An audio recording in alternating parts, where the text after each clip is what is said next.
12 қаңтар қазақ халқының ұлы перзенті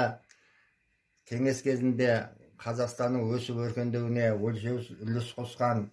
біртуар тұлға Дінмұхамед Ахметович Қонаевтың туған күні. Сол кісіге арналған даналық һәм даралық деген өлеңімді оқып берейін.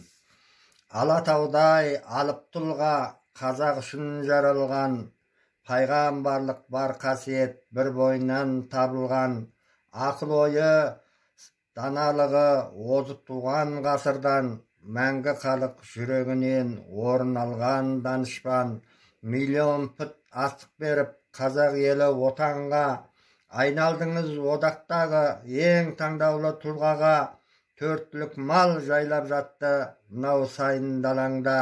бақыт деді сол жылдары қарапайым шопанда, тағдырыңа келгенімен қарсы жүзіп ғасырың, қаймықпастан қарсы тұрып ұлттың бағын асырдың, 47 қала салған ғасырында патша жоқ,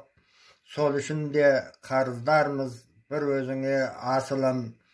ел бетіне қарадыңыз ылғи аға тік жүріп, адамдық пен адалдықтың не екенін ұқтырып, жүздескенде қарапайым халықпенен қашанда, дидарыңнан тұратынды ылғи сіздің күн күліп, қала гүлдеп дала жайнап жатқан сол бір жылдарда,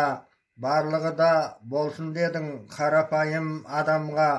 даналық һәм даралықтың не екенін ұқтырып, шөл даланы айналдырдың аға гүлзар бақтарға, кездескенде халық жүрді бата сұрап, бақ сұрап, жақсы адамнан ұрпағыма тисін деп бір шапағат, бақ қонғанмен байлық қумай адал ғұмыр кештіңіз, ұлтпен өткен әр күніңе тәуба етіп қанағат,